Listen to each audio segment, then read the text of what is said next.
just get inside. It's time to take your ass on another kind of trip, cause you can't have to hop if you don't have to hip. Grab your back with the extra clip and close your eyes and hit the switch. We're going to a place where everybody kick it. Yeah, boom to the hay, all you sports fans out there in the Tubosphere. To you, the individuals part of the collective. Welcome to the one-man sports fan talk radio version. I am your brief but concise host, Will, the alternative ESPN Sports Thrill. Even though the intro background right now may be saying fast track, this is the final Thursday night college football game of the year, and boy, what a doozy. So we're talking Louisville and Cincinnati, and this is in two parts, so that I'm able to bring you everything that went down in this. Great second half. It's all from the second half. So the second half and then the overtime. The overtime stuff is going to be a separate show. So if you want to come back and see, come back and see how that evolved. But the game hasn't got to overtime, as opposed to just skipping ahead to overtime. That's the beauty of watching the OMSR. Also, the sponsor of the show is the DMCA, the Digital Millennium Copyright Act. It covers a fair use standard, minimal use, and derivatives. So all the video highlights courtesy to ESPN and the respective universities and the NCAA. Everything else to the OMSR. It also gives you a sort of a heads up why, took 35 minutes of quality video for my own personal, library, you could call it. And there's no way in hell that you could do that sort of thing on YouTube anymore. I mean, some people may have tried to do that in the past. They maybe do it once or twice, get a third-party content ID ding or match, or even a copyright. And they're saying, damn the torpedoes, I'm just going to put that up and I can live with the one. But the OMSR, cover stuff all the time. I can't do that. Not going to do that.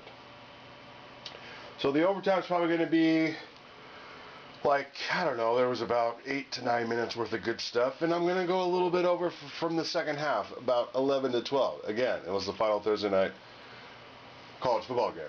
Very worthy of trying to preserve as much as possible here. Okay, that's it. Thanks for watching those silly DUIs while you're out there. Roll game clips. Here's Eddie Graham, the offensive coordinator. Several reports coming out that Eddie is going to interview for the head coaching job at Florida Atlantic next week. He's been passed over previously because of a lack of coordinator's experience. One of the reasons that he left Florida State to come here, that and his long association with Tommy Tuberville. Shovel pass underneath and a good call from Grant. And in the open field is Ralph David Abernathy, and Abernathy picks up the first down. For McClung, their best receiver working the middle of the field wide open. Didn't get to him right away, but a nice job keeping his eyes downfield on 100%. They set up for a pass. Marcus Smith unblocked coming off the edge, and Brennan Kay does his John Elway impersonation from the Super Bowl, diving head first.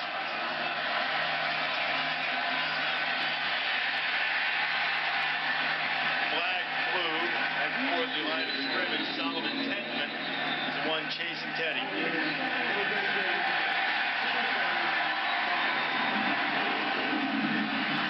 Holding on Louisville's going to back them up 10. I think Louisville's a team right now that just has to wake up. You go back to the start of the year, everyone said they would have a shot at being in the national championship discussion if they won all their games. Then they lost to UCF. They've had a hangover ever since. With every successive UCF win, their BCS bowl hopes have gotten slimmer and slimmer. Now they're non-existent. Guess what? You're in a rivalry game, and you're playing a team in Cincinnati that has everything to play for tonight. You've got to wake up. I mean, you're talking about the backup right guard in the game. You can see Acosta grabbed his face mask when he was coming in, but he still missed it. Guys, and what do we talk about the last several weeks? This offense not being able to get out of its own way. Bad penalties. 3rd and 19, though, you got a lot of plays to play with, right? That's 3rd in California, no. The subject of the face mask said he probably wishing if Chris was going to grab it, might as well got a hold of it so he didn't get hit in the teeth. Bridgewater, he might have got his face mask grabbed. He's sacked. I don't see a flag. 4th down coming. Silverberry Muhan making his presence felt. Silverberry got his Adam's apple or his face mask. One of the two. You've been waiting to say that name all night, hadn't you, Rece? Got a good story about Silverberry after you watch this. No. Didn't get the short score pickup on second down. So why is it you think that those two ends that are so important in Louisville's defense haven't been as effective? I think the biggest reason to me, Brendan Kay's done a good job. While he hasn't always been accurate, the ball is coming out fairly quickly, and that's been a consistent thing all season long. I also think he's bought time really well, too. He scrambled around and moved well enough and got rid of the football with his legs, too.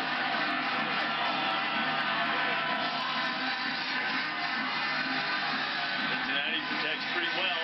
Brendan almost ran right in to a defensive end and threw it a little bit behind Shaq Washington, but Shaq knows he probably should have made Not that a big play. guy, just 5'10", 218. Watch him here just spying Teddy Bridgewater. Look at the closing speed outside. Yeah, he gets stiff arm, that's embarrassing. But he makes it up with the speed. Gets his job done. That's a sack. That was a pretty nice, he switched the ball with his other hand, gave a nice stiff arm, but wasn't enough. On fourth down from the 38, not a lot to be gained from punting, so Charlie Strong is going to go for it. Bridgewater almost sacked. Might run back into a sack. Teddy gets loose. Temple's after him again. Can he get to the first down marker? What a run by Bridgewater. What a tremendous effort by the Louisville quarterback. He never gets credit for his running ability, but you've just seen how strong he is on the last two.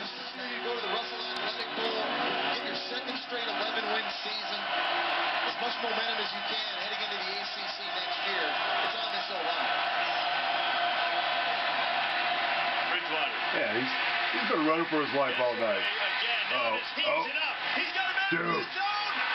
Oh, man. Touchdown, Louisville. Talk about lucky. Whew. That was cool. What a play by Bridgewater.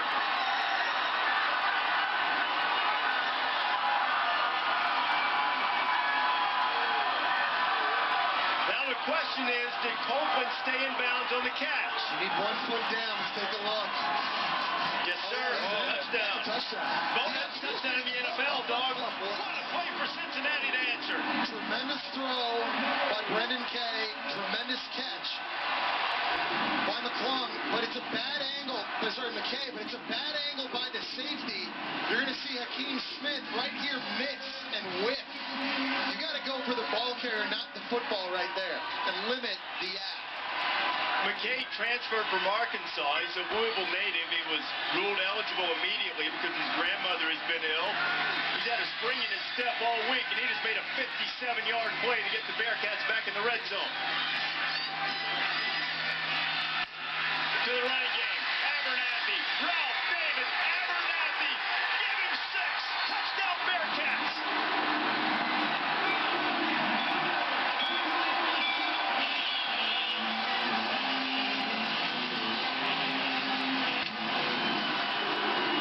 Boys, that's your basic two-play, 72-yard drive to answer the Bridgewater heroics. You want to talk about snatching momentum back. Cincinnati just did that. Yeah, safety Hakeem Smith's having a bad drive. That's him right there that missed the tackle. So you just took a bad angle on the long completion. You just missed an open field tackle. It's very hard to find Ralph David Abernathy at 5'7" behind this offensive line. We got guys up there that are 6'6", 6'5". How about that answer from Brendan Kay in the Cincinnati? Starting right guard in the game right now. His right tackle's been struggling a little bit. Cincinnati earlier in this game did a very good job mixing up the looks. He's had to get rid of the football very early, very seldomly in the second half, as he had a chance to get to his second, third, fourth. Junior from right here in Cincinnati, playing for Louisville, Dominique Brown. Bridgewater, complete. Got the ball in the hands of Parker, just as David said they should. I think what's nice is the anticipation on some of these throws from Teddy Bridgewater. The football's coming out of his hands before Devontae Parker's even turned around. There's just too much cushion you're giving him right there. That's a gimme if you're Teddy Bridgewater. And he threw that from the right hash all the way to the sideline. That's a long way to zip it. Play action, Bridgewater to Christian. Gerald Christian will have a first down inside the 25. They'll mark it down at the 23. I don't know if taking these hits have gotten him loose, but he's starting to spin it now. You can tell Bridgewater's starting to feel it. He's starting to get in a good rhythm. I don't know how. Because he's been getting bludgeoned, but he's finding a way to make some plays now. They got to make sure they get some pressure. You're going to see the tight end at the right side of the screen. Just a vacated zone. There's just nobody there. No one redirecting him. No linebackers get their hands on him. It's too easy for Teddy Bridgewater. quarter. This was Thursday night game of the year. Brown hit the backfield. Ooh. He'll lose a Yeah, yard. it was, Second and goal. Jordan Stepp was the like first he had one a clear there. path Let's there. say Brown's physicality is going to have so much responsibility he has at the line of scrimmage. If you can get him up there quick enough, he can get you in the right play. But if he doesn't have time, he can't audible out of it. But obviously, that's not a smart play to be able to waste the time out there. Well, so are you using it in 4-down territory now then? Yeah, absolutely. It's got to be. What I will say is that this is the most critical down of the game for Louisville on offense. And if you need to talk it over and you feel like you need to burn one to buy the extra time to get the best play call possible, I can see why you use it. Fourth down might be the most critical down. You might not have to get there. You might not need to be there if you get the right call right now. I think they would like to have one back right there. 2.5 to go. There's Sean Watson, the offensive coordinator. It's his job to try to come up with the ball play that'll put the Cardinals in the end zone. They haven't been able to run it. So they go jump ball. Alley-oop to number 9. He's top of the screen. That's where Teddy's looking. Throwing it for Parker. They're all tied up in there. And touchdown. They thought the ball came out at the end. And now the officials are coming over to Devontae Parker. Let's have a look at that Nice again. no call Parker on the over 100 interference. yards Could have gone either receiving. way They there. threw the jump ball. Sometimes it's just very simple. You can have all the best play calls designed and diagrammed in your playbook, but you got a guy like Devontae Parker lined up outside. Guys, I'm not so sure there was an offensive PI there. It kind of looked like he might have thrown Howard Wilder there. Trying to The ball was caught for a touchdown. But don't act like Wilder wasn't creating contact and grabbing hold of him too. He was trying to get Wilder's hands off him. Huge plays on this drive. Demoralizing for Louisville's defense. And David, you brought it up a little bit ago. Go back. This is just kind of a nightmare reminder of the UCF game earlier this season. They had the game in the bag. The defense couldn't hold on, and it's rearing its ugly head again here tonight. Cincinnati right now, it's like a hot knife through butter. And what did the coaches say? They thought they could wear down this Louisville defense, and it looks like they've done a pretty good job of it, even though they do rotate a lot. They can run the ball if they want to with all their timeouts. Kay getting heat. Miliano is true, and we're tied at 24. And we are 7 seconds away from back-to-back overtimes on Thursday night. I'm not even sure if he didn't have the laces out on this. Take a look at this again. Now he kicked the laces. That's the trick, man. So you know what? That thing starts fading left. That was doomed from the Hey, beginning. he's been hitting 35% of his field goals this year. You know what they said? We're kicking laces, baby. It's going to straighten it out. Tuberville. Thank you, Jesus. No, man. Woo! No, are you kidding? Tubbs is like, I've been here before. I've done all this. That's the one thing you got to It really say. don't matter if you're white or black. I wanna take you there like the Staples singers. Put something in the tank, and I know that I can bring it. If you can't take the heat, get your ass out the kitchen. We on a mission.